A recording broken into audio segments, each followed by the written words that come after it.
name is John Blevins, and I was electrician made fireman. And this is a funny story. We had a ocean, I think it was an ocean-going tug called the Ute, right? And they wanted a PA system installed, right? And they were only going to be there for like 2 days. And so anyway, yeah, it was almost like an impossible task to wire an entire boat that size, you know, with a PA system. But we got the job done.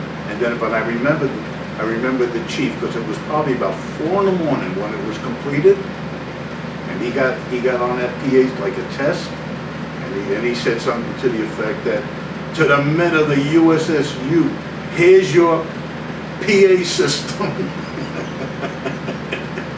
But that was funny. We were actually off the coast of somewhere when it pulled up, and this is what it wanted. So, yeah.